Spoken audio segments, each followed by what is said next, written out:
no sé cómo lo voy a hacer para hablar de todo eso en 40 minutos, ¿verdad? Pero bueno, lo voy a intentar, hermanos, lo voy a intentar. Vaya conmigo a Apocalipsis capítulo 20, vamos a Apocalipsis capítulo 20 por un momento, hermanos, y vamos a leer solamente del verso 1 hasta el versículo 10 solamente. Apocalipsis capítulo 20, versículo 1 al versículo 10, dice: vi un ángel que descendía del cielo con la llave del abismo y una gran cadena en la mano, y prendió al dragón, la serpiente antigua, que es el diablo y Satanás, y lo ató por 1000 años, y lo arrojó al abismo, y lo encerró, y puso su sello sobre él, para que no engañase más a las naciones, hasta que fuesen cumplidos 1000 años, y después de esto debe ser desatado por un poco de tiempo. Y vi tronos, y se sentaron sobre ellos los que recibieron facultad de juzgar. Y vi las almas de los decapitados por causa del testimonio de Jesús y por la palabra de Dios, los que no habían adorado a la bestia ni a su imagen, y que no recibieron la marca en sus frentes ni en sus manos, y vivieron y reinaron con Cristo 1000 años. Pero los otros muertos no volvieron a vivir hasta que se cumplieron 1000 años. Esta es la primera resurrección, y bienaventurado y santo el que tiene parte en la primera resurrección. La segunda muerte no tiene potestad sobre esto, sino que serán sacerdotes de Dios y de Cristo, y reinarán con él 1000 años. Cuando los 1000 años se cumplan, Satanás será suelto de su prisión y saldrá a engañar a las naciones que están en los 4 ángulos de la tierra, a Gog y a Magog, a fin de reunirlos para la batalla, el número de los cuales es como la arena del mar. Y subieron sobre la anchura de la tierra y rodearon el campamento de los santos y la ciudad amada. Y de Dios descendió el fuego del cielo y los consumió. Y el diablo que los engañaba fue lanzado al lago de fuego y azufre, donde estaban la bestia y el falso profeta, y serán atormentados día y noche por los siglos de los siglos. Bueno, estudiar Apocalipsis 20, hermanos, estudiar Apocalipsis 20 siempre es importante, especialmente por la gran cantidad que hay, hermanos, de enseñanzas equivocadas, hermanos, que tienen que ver, por ejemplo, con el premilenialismo o con el dispensacionalismo del que hablaba ahorita nuestro hermano Edilfonso. ¿Sí? No hay tiempo aquí para explicar mucho acerca de todo eso, pero algunas cosas vamos a mencionar aquí que nos pueden servir como base y que se van a redondear también por cosas que ya habló nuestro hermano Gámez y habló también nuestro hermano Rodríguez y también nuestro hermano Luna el día de ayer. Así que me lo van a poner un poquito más fácil el poder explicar aquí algunas cosas. Pero primero empecemos por hablar de lo que significa la palabra premilenialismo. La palabra premilenialismo, hermanos, es una doctrina que enseña que Cristo vendrá antes, de ahí la palabra pre, de un periodo de 1000 años, de ahí la palabra milenialismo, en los cuales, hermanos, en ese periodo de tiempo, cuando Él venga, establecerá un reino terrenal en Jerusalén, como decía el hermano Ildefonso, se sentará sobre el trono de David, según ellos, y reinará ahí por 1000 años. Bueno, esta creencia básica del premilenialismo es sacada de este pasaje que acabamos de leer de Apocalipsis 20 y de algunos otros pasajes de la Escritura. Obviamente tenemos que decir tajantemente y determinantemente que nada de esto se enseña en Apocalipsis 20 ni en ningún otro pasaje de la Escritura. Pero eso es lo que significa la palabra premilenialismo. Todo esto es parte de las doctrinas del dispensacionalismo, de las que hablaba nuestro hermano hace un momento, dentro de los cuales está incluido también el postmilenialismo, que es exactamente lo contrario a esto que estamos escribiendo aquí. Así que vamos a empezar primero por hacer una interpretación, o por ver la interpretación premilenialista que se hace de Apocalipsis 20, es decir, lo que está equivocado, es decir, la manera equivocada en la que se ve Apocalipsis 20. Y para eso, hermanos, creo que puede estar muy bien resumido esto en este esquemita que tenemos aquí. Así que vamos a detenernos un poquito en este esquema que tenemos aquí en la pantalla. Y usted va a ver, por ejemplo, hermano, que la primera parte dice Israel. Si lo puede ubicar aquí, hermanos, en esta parte, Israel. Esta es una línea del tiempo premilenialista. Se supone, hermanos, que de lo que está detrás de esa rayita que está aquí, Israel, se refiere todo eso, hermanos, al tiempo del Antiguo Testamento, con todas las profecías, con todos los anuncios, con todo lo que se hizo previo a la venida del Mesías para establecer su reino. Bueno, según los premilenialistas creen, hermanos, según lo que ellos creen, es que Jesús, hermano, en su primera venida, Él vino para establecer un reino, según lo que vemos en esta parte, un reino, pero ese reino, hermanos, era un reino terrenal, un reino físico, un reino político, según los premilenialistas creen eso. La razón es por qué creen así. Bueno, porque hay una base para ellos. La base es que para ellos todas las profecías del Antiguo Testamento deben de ser cumplidas literalmente. ¿Oyó usted bien? Literalmente. Así que cuando en el Antiguo Testamento los profetas, como por ejemplo Daniel 2:44, habló del establecimiento de un reino que no sería jamás conmovido, según ellos creen, hermano, ese reino se refería a un reino terrenal, un reino político. Por lo tanto, hermanos, según ellos, cuando Cristo vino con esa intención de establecer un reino terrenal. Ahora, Jesús empieza su ministerio hasta que llega el momento en que va a morir y va a ser llevado a la cruz. Bueno, según ellos, hermanos, Cristo fue llevado a la cruz porque su intención de establecer ese reino fracasó. En otras palabras, que como Cristo fue rechazado por los judíos, entonces el plan de Dios para establecer ese reino terrenal, hermanos, falló. Esto presenta a Dios como alguien que no cumple sus promesas, lo cual ya de por sí, hermanos, hace ver que está equivocada esta doctrina. Así que ellos enseñan que porque Cristo fue rechazado, Cristo falló, hermanos, en establecer el reino terrenal, por lo tanto el establecimiento del reino fue pospuesto. Fue pospuesto. Y adivinen qué es lo que ellos dicen. Bueno, lo que ellos dicen es que entonces Dios estableció la iglesia como una, noten lo que dice aquí, alternativa. Es decir, que en los planes de Dios, hermano, no estaba que la iglesia viniera a existir, sino que como sus planes no se pudieron llevar a cabo, entonces Dios decidió crear a la iglesia como un paréntesis en el reloj profético. En otras palabras, dice, bueno, las profecías eran para que se cumplieran todas en la primera venida de Cristo.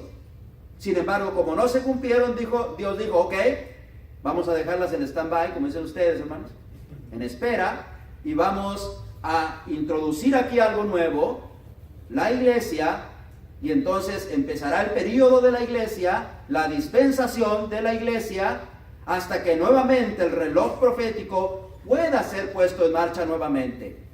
Ahora, ¿cuándo creen que pasará eso? Bueno, según ellos, hermanos, ese reloj profético se reiniciará exactamente cuando el rapto empiece, hermano, según ellos. Así que para ellos, hermanos, la iglesia es una alternativa. Es algo que no estaba planeado en la mente de Dios, pero Efesios capítulo 3 y verso 10 nos dice a nosotros que la iglesia estaba en el plan eterno de Dios desde la antigüedad. Inclusive antes que el mundo fuese, Dios ya tenía planeada la existencia de su pueblo llamado iglesia. Así que entonces, hermano, esto está equivocado. Sin embargo, ellos lo creen así.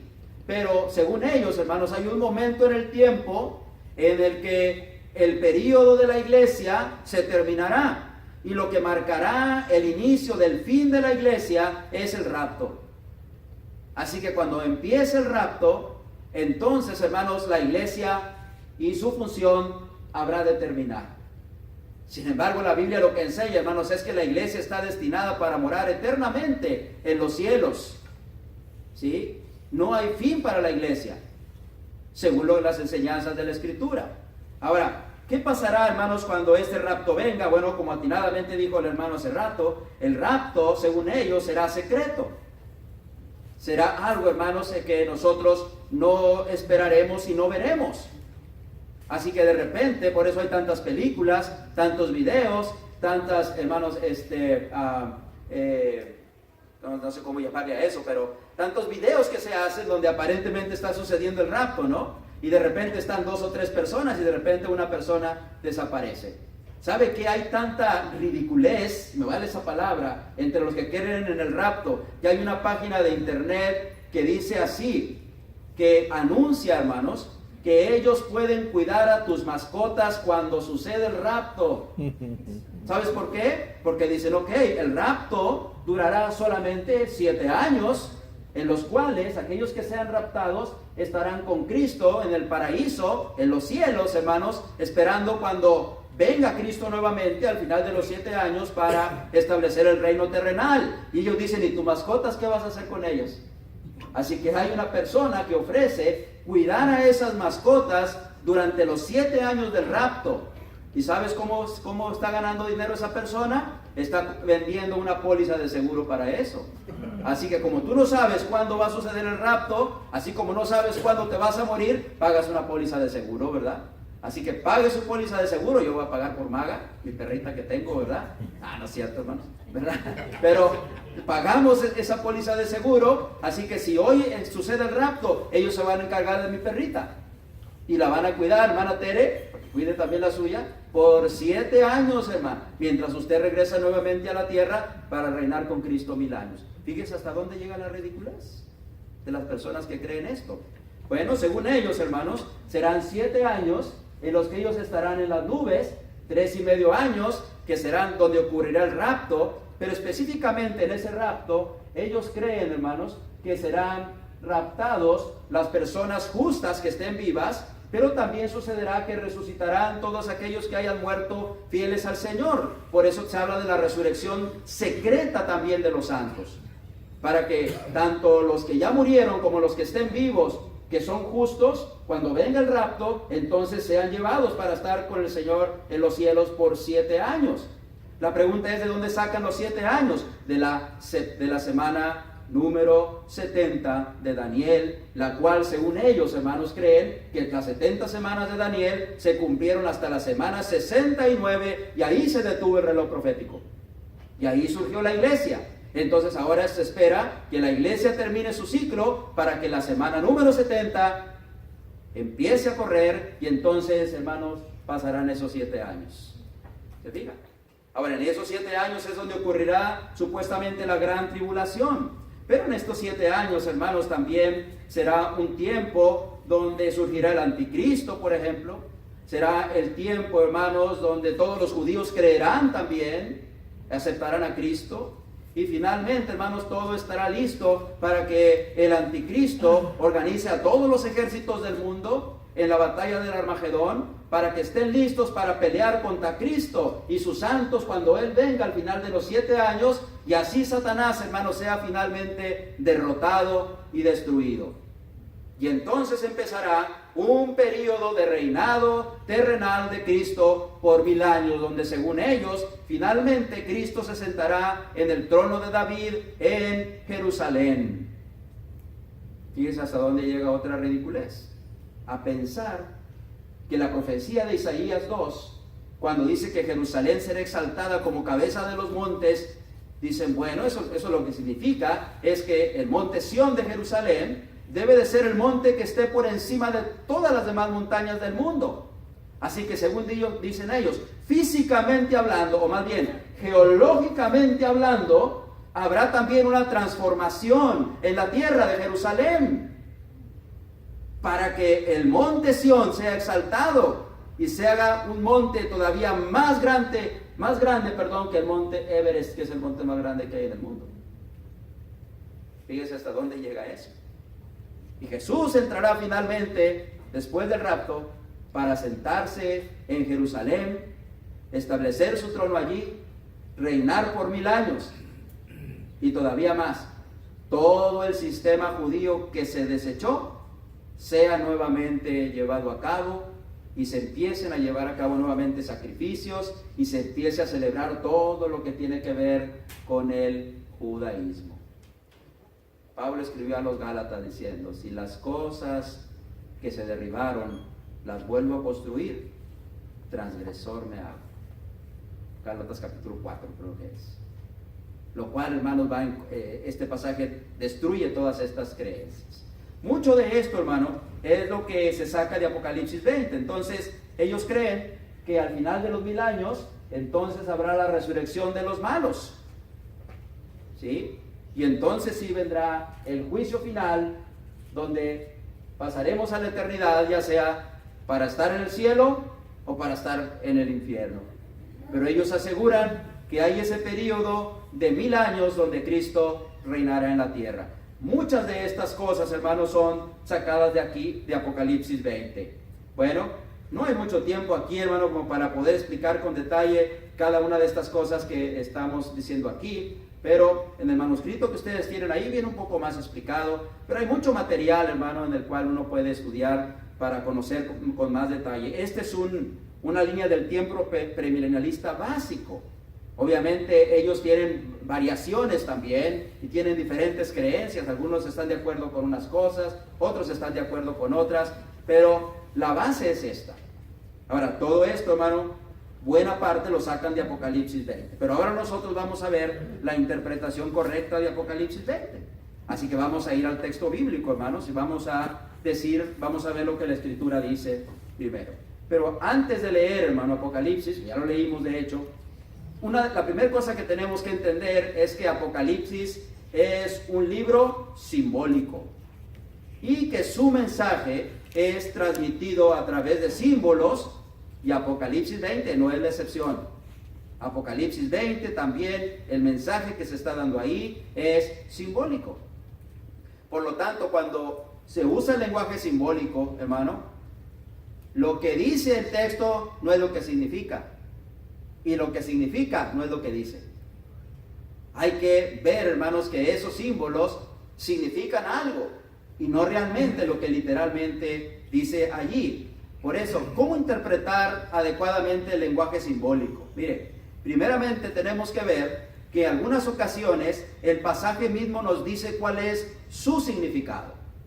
Hay veces que Apocalipsis, las menos de ellas obviamente, nos dice esto es esto, ¿verdad? Y si Dios dice que es eso, no le busquemos más, eso es. Dios mismo, como dijo ahorita mi hermano, Dios mismo nos está interpretando lo que significa eso. Hay veces que Apocalipsis hace ese uso de eso. Pero además de eso, también tenemos que ver, hermano, que nunca podemos interpretar un pasaje simbólico contradiciendo enseñanzas claras, sencillas, hermanos, de la Biblia sobre ese tema. Nunca se puede hacer eso. Una regla de la hermenéutica es que no podemos interpretar o sacar una doctrina de un pasaje oscuro ignorando todos los demás pasajes claros que hay sobre ese mismo tema.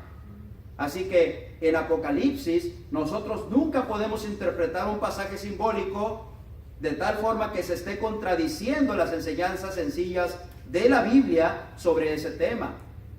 Ahora, la otra cosa, cualquier interpretación que se haga de Apocalipsis debe de tener primero sentido para los primeros cristianos y segundo, también para nosotros. Debe tener sentido para los dos. Así que si yo interpreto Apocalipsis 20 como algo que va a suceder en el futuro, dígame, ¿de qué manera podía ayudar esto a los primeros hermanos? A los primeros lectores de Apocalipsis, de ninguno. Pero cuando tú vas a Apocalipsis capítulo 1, verso 1, mira lo que dice. La revelación de Jesucristo que Dios le dio para manifestar a sus siervos las cosas que deberían de suceder pronto. ¿Te fijas? Por principio de cuentas, estas fueron para aquellos primeros siervos del Señor y eran cosas que habrían de suceder pronto, no miles de años en el futuro, sino en un momento muy cercano al tiempo cuando estos primeros cristianos existieron. Ahora, volviendo a Apocalipsis 20, hermano. Tenemos que considerar entonces que Apocalipsis 20 tiene que haber tenido sentido para los primeros cristianos, pero también tiene que tener sentido para nosotros. Yo tengo que tener alguna enseñanza para mí también ahí, ¿ok? Porque constantemente, por ejemplo, en las cartas a las iglesias, capítulo 2 y capítulo 3, cada carta termina con esta frase: el que tiene oído, oiga lo que el Espíritu dice a las iglesias. Y usted es parte de esas iglesias. Así que tenemos que considerar estas tres cosas en cualquier interpretación que hagamos de Apocalipsis. También debemos de entender esto. ¿Cuáles son las fuentes principales de los símbolos que se usan en Apocalipsis? Primero, el contexto histórico de los tiempos bíblicos. Muchas de las cosas que encontramos aquí nosotros, hermano, para nosotros es difícil comprenderlas porque no vivimos en el contexto histórico de ellos.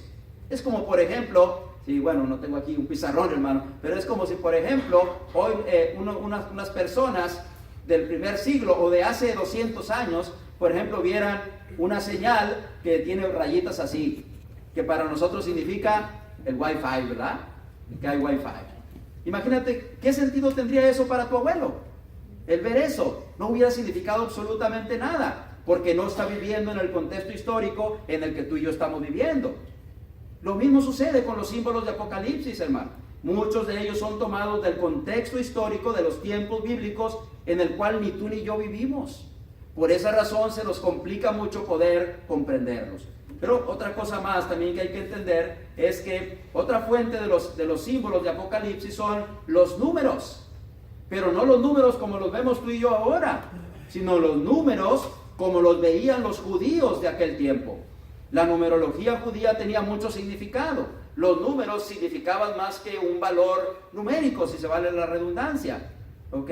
Significaban algo más. Cuando ellos veían el 7, para ellos significaba lo perfecto. Cuando ellos veían el 3, para ellos significaba la divinidad o la deidad. Cuando ellos veían el número 10, para ellos significaba lo completo desde el punto de vista humano. Cuando ellos veían el número 12, significaba lo completo desde el punto de vista religioso.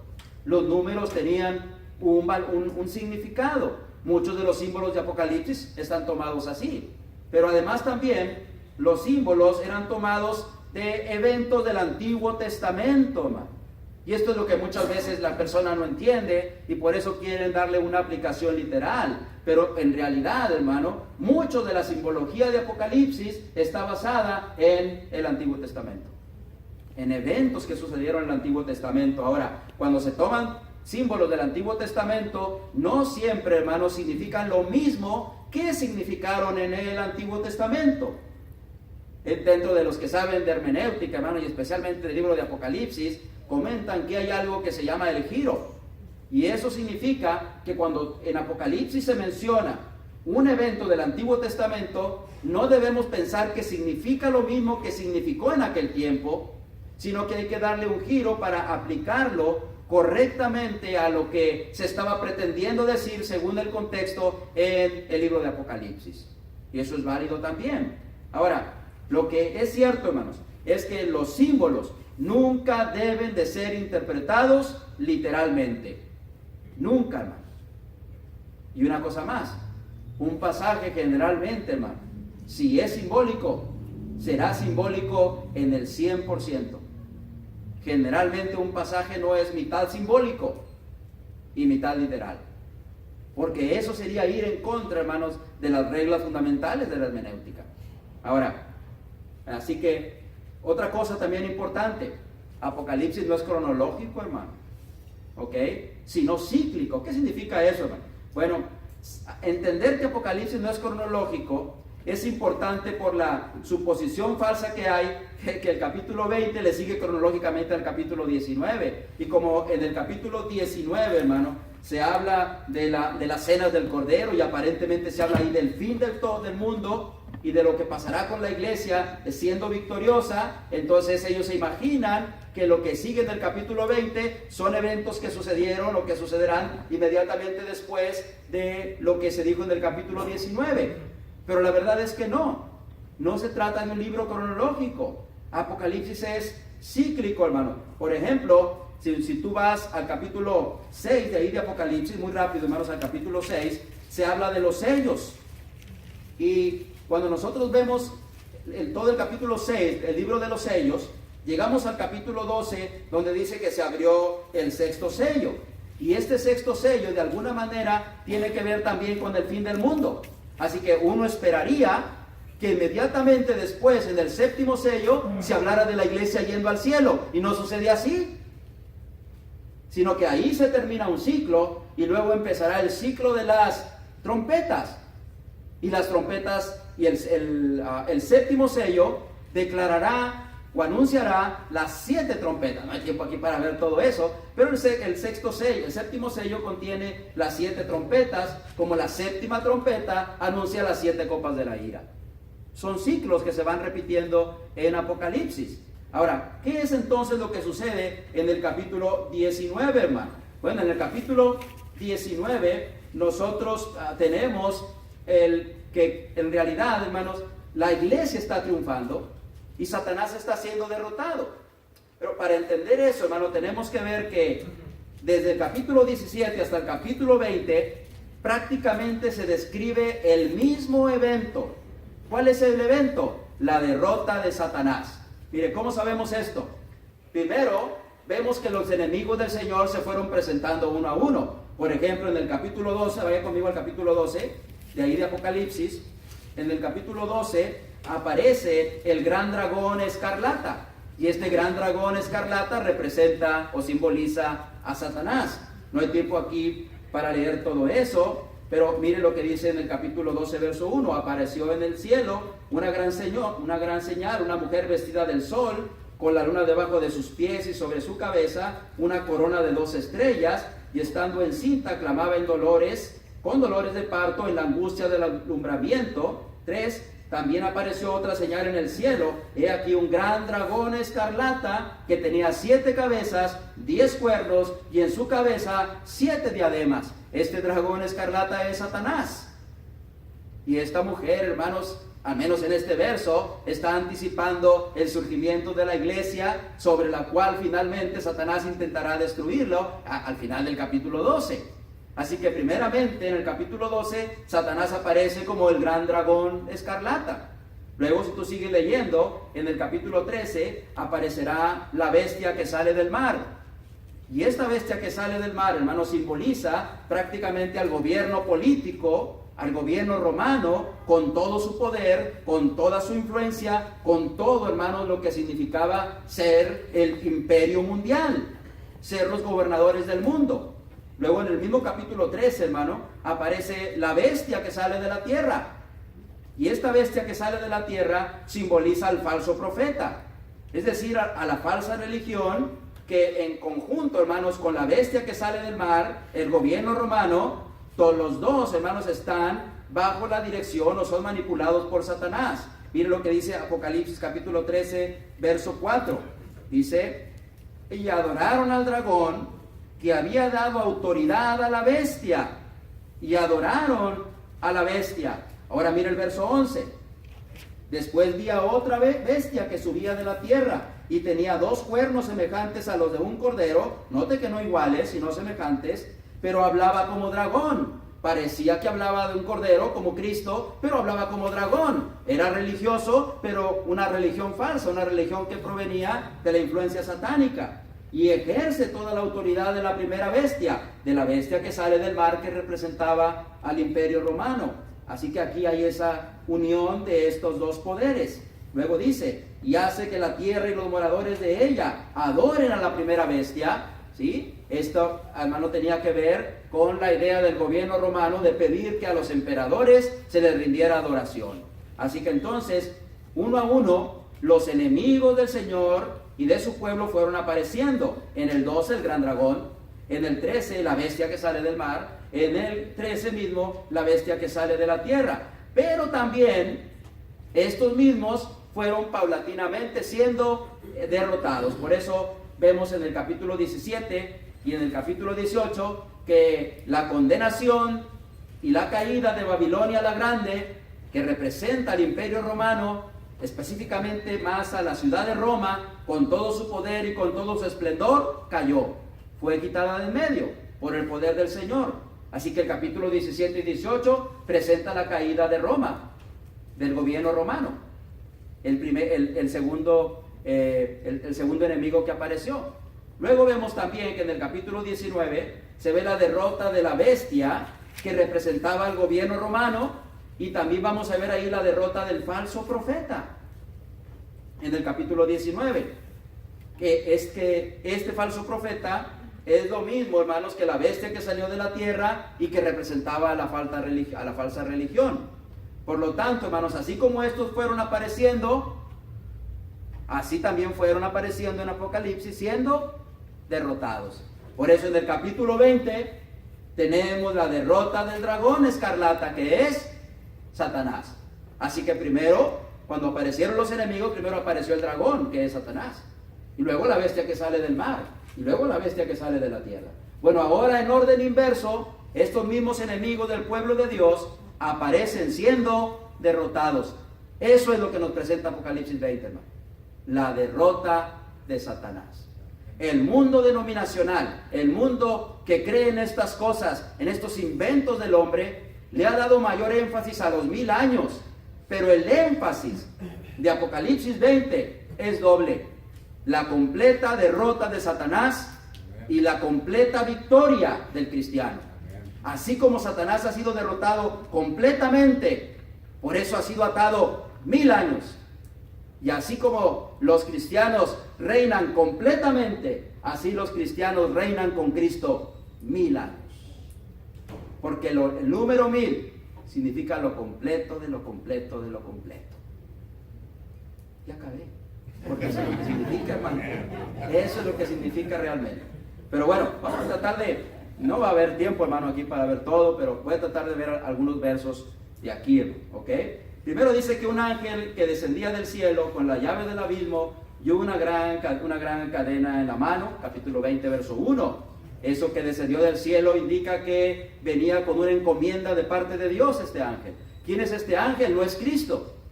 En el premilenialismo y en algunas enseñanzas se cree que este ángel es Cristo. Pero Cristo jamás será presentado en la Biblia como un ángel, porque un ángel es una criatura y Cristo es Dios. Así que no es un ángel. Así que viene del cielo, viene con una encomienda de parte de Dios. Tenía una llave, lo cual es símbolo de autoridad, como dijo mi hermano Luna ayer. ¿Sí? Esa autoridad, en este caso, hermanos, era la llave del abismo. Y en Apocalipsis, el abismo está relacionado con lo diabólico. Mire tantito lo que dice Apocalipsis capítulo 9, verso 2.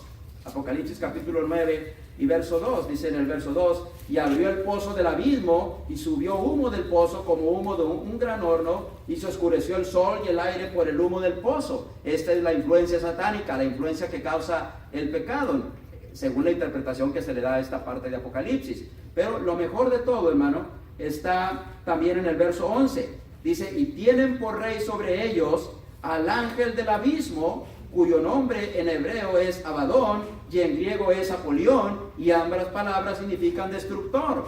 Por lo tanto, aquí se refiere a Satanás.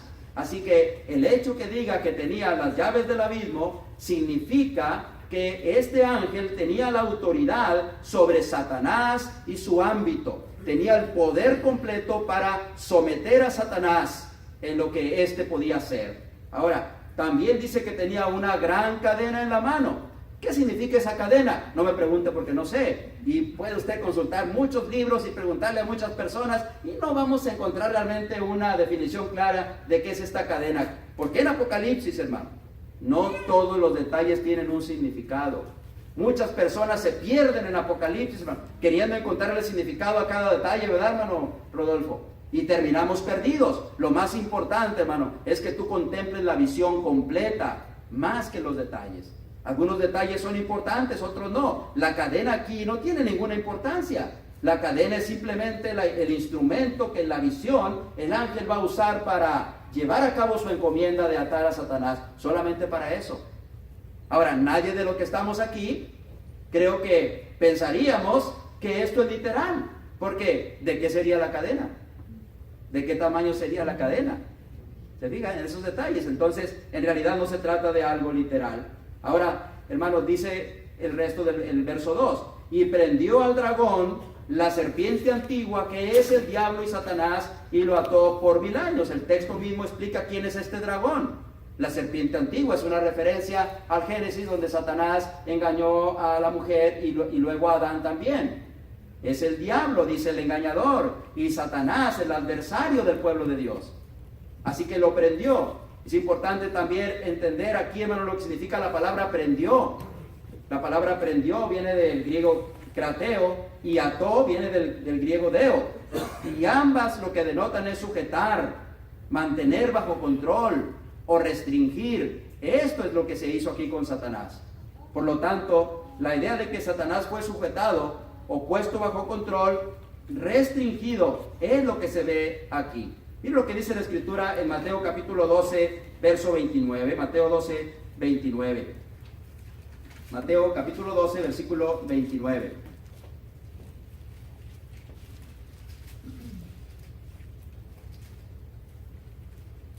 Fíjese lo que dice, hermano. Porque ¿cómo puede alguno entrar en la casa del hombre fuerte y saquear sus bienes si primero no le ata y entonces podrá saquear la casa? Esta enseñanza el Señor la dio, hermano, cuando lo estaban acusando de que él podía echar fuera a los demonios porque Satanás estaba con él. Entonces Cristo le dice, ¿cómo podría hacer esto si realmente primero yo no ato al hombre fuerte de la casa? Este hombre fuerte de la casa es Satanás.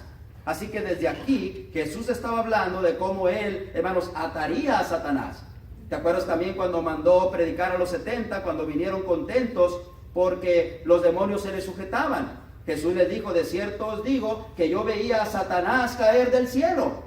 Muchos dicen, eso se refiere a la caída de Satanás cuando falló y fue desechado por Dios. No, mi hermano, no se refiere a eso. Se refiere a la pérdida del poder de Satanás a raíz de la venida del Señor para atarlo, sujetarlo y restringirlo.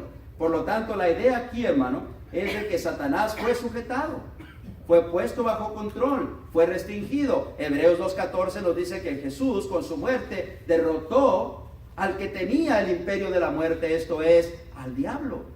Por lo tanto, hermanos, aquí está hablando de la acción que Cristo hizo derrotando al enemigo de nuestras almas, a Satanás mismo. Eso es lo que significa aquí, hermanos, que lo ató. Luego dice que esto pasó, hermanos, por 1000 años. Bueno, debemos recordar que cuando se usa el número 1000, literalmente está significando algo. Y aquí lo que significa es lo completo de lo completo de lo completo. ¿Por qué? Porque en la numerología judía, el número 10 significa lo completo. ¿Por qué lo veían así los judíos? Porque tenemos 5 dedos en una mano y 5 dedos en otra mano. Significaba que el hombre estaba completo cuando tenía sus 10 dedos. Podía hacer lo que él quisiera con sus manos. Piense cómo nuestro poder queda restringido si perdemos un dedo de una mano. Así que el tener los 10 dedos es tenerlo todo. Bueno, así era como los judíos lo veían. Por eso cuando hablaban del número 10, decían eso es lo completo. Pero aquí el número 10, hermano, o el número 1000 es un múltiplo de 10. Por lo tanto aquí, hermanos, si lo tradujéramos así literalmente, sería lo completo, completo, completo. O lo completo intensificado. En realidad, hermano, lo que está diciendo aquí es que Satanás, atado 1000 años, es una forma simbólica de decir que Satanás ha sido atado, limitado, restringido completamente. ¿Sí? Ahora, note lo que dice el verso siguiente. Lo arrojó al abismo y lo encerró y puso su sello sobre él para que no engañase más a las naciones. Satanás, hermano, ha sido restringido, pero eso no significa que no esté activo. Satanás ha sido limitado, es lo que significa la palabra atar ahí. Pero no significa que no pueda engañar a las personas todavía. Lo puede hacer siempre y cuando estas personas voluntariamente se dejen arrastrar por sus enseñanzas o por sus ideas. Pero para aquellos que han obedecido el Evangelio, hermano, Satanás ha sido completamente restringido. Ahora, veamos esto. El ser arrojado, cerrado y sellado son 3 palabras o detalles que implican que él no puede ser liberado de las restricciones divinas. Dios lo ha restringido completamente. Ser sellado implica que nadie puede abrir ese abismo en el que está siendo puesto en la visión, excepto Dios. Porque esto ha sido por la autoridad divina. Y el propósito de hacer esto es para que no engañe más a las naciones. Esto tiene que ver, hermano, con esa pérdida de poder de Satanás. Mira lo que dice Efesios, por ejemplo, capítulo 2. Vamos tantito ahí a Efesios capítulo 2. Pablo dice ahí que antes de que fuéramos cristianos, dice que Cristo, hermano, nos dio vida a nosotros porque estábamos muertos en nuestros delitos y pecados. Pero luego mire lo que dice en el 2. En los cuales anduvisteis en otro tiempo, siguiendo la corriente de este mundo, conforme al príncipe de la potestad del aire, el espíritu que ahora opera en los hijos de desobediencia. Esta es la situación en la que están las personas sin Cristo. Pero en un corazón, hermano, donde Cristo empieza a derramar su luz, Satanás ya no puede engañar a esa persona. porque ya puede esa persona conocer la verdad acerca de Dios, la verdad acerca de Cristo. Nosotros vivíamos en un mundo de tinieblas, pero cuando el Evangelio llegó a nuestra vida, nos sacó de esas tinieblas y nos puso en su luz admirable, dice el apóstol Pedro. Así que en ese sentido es que Satanás ha sido atado, ha sido restringido. Eso no significa que no esté activo, pero a los hijos de Dios, hermano, no nos puede engañar, excepto si nosotros decidimos que nos engañe. Como Ananías y Zafira lo hicieron en Hechos capítulo 5. Y Pedro les dijo, ¿por qué permitiste que Satanás llenara tu corazón? No fue Satanás arbitrariamente el que lo hizo, sino ellos que le dieron la oportunidad a Satanás que llenara su corazón. Así que lo ató por 1000 años. Ahora, cuando las personas obedecen al Evangelio, ellas ya no pueden ser engañadas. Ahora, dice luego el resto del verso 3, hasta que fuesen cumplidos los 1000 años, y después de esto debe de ser desatado por un poco de tiempo. Es muy difícil saber este asunto de un poco de tiempo, hermanos. En lo personal yo no le he encontrado en realidad una forma determinante que pueda tener este significado. Es complicado, hermanos, pero hay varias posibilidades, y al menos creo, hermanos, que siendo los 1000 años no literales, entonces también este poco tiempo tiene que ser no literal, así que tiene que simbolizar algo.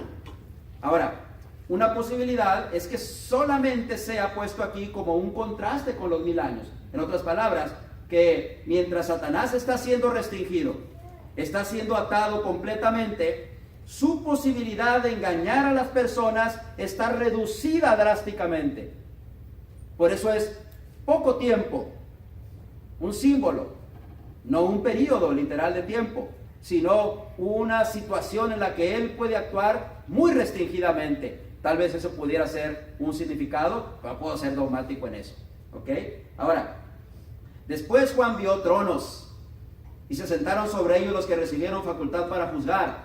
Es fácil entender, hermanos, que estos son los cristianos que habían alcanzado la victoria, por dos razones sencillas. No busque estos textos, pero Apocalipsis 3:21, la carta a la iglesia de la Odisea, a los vencedores Cristo les dice, les daré que se siente conmigo en mi trono. ¿Quiénes eran estos vencedores? Los que iban a poder salir victoriosos en la iglesia de la Odisea. Luego también en Apocalipsis 2:26, a la iglesia de Tiatira, les dijo que a los que vencieran les daría autoridad sobre las naciones. Todo esto está relacionado, hermano, con las enseñanzas del Maestro en el Nuevo Testamento, y de Pablo también, cuando hablan de los cristianos juzgando al mundo. En Mateo capítulo 25, verso 30, Jesús enseña sobre eso. 12 tronos donde se sentarán los 12 para juzgar a las naciones. En 1 Corintios 6, 2 al 3, Pablo dice, ¿no sabéis que los santos habrán de juzgar al mundo? ¿Qué será acaso que nosotros nos vamos a sentar con Cristo a decir, tú sí, tú no, tú sí, tú no, tú no, tú sí? No, nosotros juzgamos a través de dos formas. Una de ellas es a través de la predicación. El día de ayer o antier que tú le hablaste a una persona y le dijiste lo que Dios quiere de él, y esa persona no quiso nada con el Señor, esa persona ya está juzgada, porque el Señor Jesucristo en Juan 12:48 dijo, el que me rechaza y no recibe mis palabras, tiene quien le juzgue. La palabra que yo he hablado, ella le juzgará en el día postrero. Cuando tú predicas la palabra del Señor, tú estás juzgando ya a esa persona. Los santos han de juzgar al mundo, pero también lo juzgamos como lo hizo Noé, según lo que dice Hebreos capítulo 11, verso 7, si mal no estoy. Cuando dice que Noé, por su obediencia, por creer en lo que Dios le dijo, hermano, y con temor preparar el arca para que su familia se salvase, junto con otras personas, hermano, condenó al mundo de aquel tiempo, juzgó al mundo. Así que esta es una enseñanza básica. Por lo tanto, aquí, estos que está viendo Juan, son a los cristianos que son vencedores. Ahora, note lo que dice, estos eran las almas de los decapitados por causa del testimonio de Jesús y por la palabra de Dios. Verso 4, la segunda parte. Note que Juan dice que vio aquí almas, es decir, espíritus sin cuerpo. Los premilenialistas dicen que estos son los que reinarán con Cristo en el periodo de 1000 años. Pero Juan no vio personas, mi hermano. Juan vio espíritus de personas, no personas físicamente hablando. Estos obviamente son los mártires, son aquellos que habían muerto por anunciar el Evangelio. Por eso dice que habían dado testimonio de Cristo. son aquellos que no habían renunciado a su fe, por eso dice que habían muerto por causa de la palabra de Dios. Luego dice, los que no habían adorado a la bestia y a su imagen, y no recibieron la marca en sus frentes o en sus manos. En otras palabras, estos son los fieles, hermano, que no se sujetaron a las autoridades romanas que demandaban la adoración al emperador. Si lees Apocalipsis capítulo 13, capítulo 13 y esos versos que están aquí, te ayudará a entender mejor esto. El gobierno romano obligaba a los cristianos a que adoraran la estatua del emperador, que le ofrecieran incienso. Así que muchos de ellos, hermanos, por negarse a hacer eso, hermanos, pagaron las consecuencias. Y alguna de esas consecuencias fue la muerte. Así que entonces aquí Juan está presentando a estos para darle ánimo a la iglesia de que se dieran cuenta que aunque estaban muertos y habían muerto por la causa de Cristo, sin embargo todavía estaban vivos. Por eso luego dice en el resto del verso 4, y vivieron. Significa, hermanos, que ellos estaban vivos a pesar de haber muerto. Ellos estaban vivos, ¿cómo? Estaban vivos espiritualmente. La razón es que, hermanos, ellos tuvieron parte en la primera resurrección, según dice luego en el capítulo 5, en el verso 5, la segunda parte. Ahora, mire esto. Además dice que reinaron con Cristo 1000 años. Esto, hermano, no puede ser visto literalmente hablando. Porque estos 1000 años, hermanos, si los tomamos literales, entonces tendríamos que tomar literal también la cadena que usó el ángel y todo lo demás que dice el capítulo. Así que reinaron con Cristo 1000 años, hermano. La idea principal es que mientras Satanás estaba siendo atado completamente los 1000 años, también los mártires les fue dado el reinar completamente. Por eso dice que reinaron 1000 años. Esta idea encaja perfectamente con las enseñanzas del Nuevo Testamento, de que los cristianos, desde que obedecemos el Evangelio, los primeros 3000 que obedecieron el Evangelio, dice, hermanos, que fueron añadidos aquel día como 3000 personas. La respuesta es, o la pregunta es, ¿a dónde fueron añadidos? Bueno, el verso 47 del mismo capítulo 2 de Hechos nos lo dice. El Señor añadía cada día a la iglesia, a los que habrían de ser salvos. Cuando las personas se bautizaban, eran añadidas por Cristo mismo a la iglesia. Y los que estaban en la iglesia estaban en el reino. Juan estaba allí prisionero en Patmos por el reino. También, hermanos, nosotros leemos Colosenses capítulo 1, verso 13, donde Pablo dice que fuimos trasladados de las tinieblas al reino de su amado Hijo. Cristo y Juan anunciaron, hermanos, que el reino de los cielos se había acercado. Y la palabra acercarse, hermano, nunca será una palabra que signifique un tiempo muy distante, 2000 años o 3000 años después. Es similar, hermano, a lo que la palabra generación que usaba nuestro hermano hace rato, algo que ocurriría en ese tiempo cercano en el que ellos vivían. Por eso Marcos capítulo 9 y verso 1, Cristo dijo, de cierto os digo, que muchos de los que están aquí no gustarán la muerte hasta que vean el reino de Dios venido con poder. Muchos otros pasajes más que hay sobre el reino. Así que este pasaje concuerda perfectamente con eso. Los cristianos fieles que habían muerto no solamente estaban vivos, hermano, están reinando con Cristo 1000 años. Bueno, pero los otros muertos no volvieron a vivir hasta que se cumplieron los 1000 años. Es otro de los pasajes difíciles de ahí, hermano.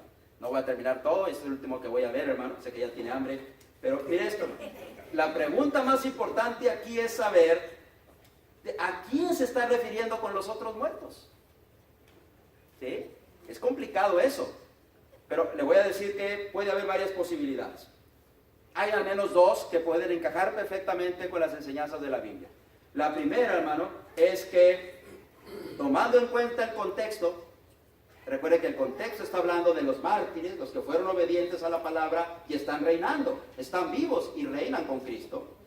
Entonces estos deben ser los que no murieron como mártires. Es decir, aquellos, hermanos, que sí adoraron a la bestia, aquellos, hermanos, que fueron incrédulos, aquellos que pudieron haber renunciado a su fe inclusive. Estos, hermanos, dicen que no volverán a vivir sino hasta que llegue el fin de la era cristiana. ¿Por qué decimos eso? Porque los 1000 años, si hay un periodo de tiempo que se pueda aplicar a ellos, no existe otro más que el que se puedan aplicar a la era cristiana. ¿Por qué razón? Bueno, porque en primer lugar, los 1000 años aparentemente aquí durarán, o es el tiempo que los cristianos están reinando. Y los cristianos empezaron a reinar cuando el evangelio se empezó a predicar y la iglesia empezó. Y los cristianos, hermanos, serán entregados, según 1 Corintios capítulo 15, como un reino al Padre cuando Cristo venga y la era cristiana finalice. Por lo tanto, la única aplicación para un periodo de tiempo que se le puede dar a los 1000 años, hermanos, es que se refiere a la era cristiana. Por lo tanto, cuando dice, no volverán a vivir hasta que se cumplan los 1000 años, muy probablemente se refiere a la resurrección de los muertos. Cuando aquellos que fueron incrédulos, según dice Juan capítulo 5, versos 28 y 29, se levantarán de sus tumbas para resurrección de condenación. Esa pudiera ser una aplicación posible. Pero la segunda, hermano, es que estos otros muertos se refieran a los fieles que también habían muerto sin haber padecido la persecución. Porque no todo el mundo padeció persecución en el primer siglo, algunos no. Y también murieron, y también reinan con Cristo. Por lo tanto, es posible que se aplique a ellos, dentro de los cuales algunos incluyen a los fieles del Antiguo Testamento. Ahora, esto es lo que a muchos hermanos les interesa. Esta es la primera resurrección. Y aquí es donde se agarra el premilenialismo para decir que hay varias resurrecciones.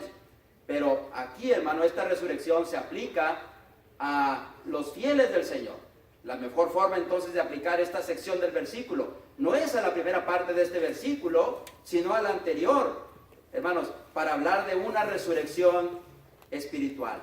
Nosotros estamos muertos en pecados, pero según las enseñanzas de la Biblia, hermano, cuando uno obedece al Evangelio, uno resucita nuevamente para estar en una vida nueva. Usted conoce todos los pasajes que hablan de esto, específicamente Romanos capítulo 6, verso 3 al 5. Habla de cuando obedecemos el Evangelio, nosotros morimos a la vida pasada. Somos sepultados con Cristo en el bautismo y luego andamos en una vida nueva. Esa es la primera resurrección. Ahora, esa primera resurrección, hermano, trae una bienaventuranza y con esto terminamos. Bienaventurado y santo el que tiene parte en la primera resurrección. La segunda muerte no tiene potestad sobre estos, sino que serán sacerdotes de Dios y de Cristo y reinarán con Él 1000 años. Hay una bienaventuranza para el que tiene parte en la primera resurrección.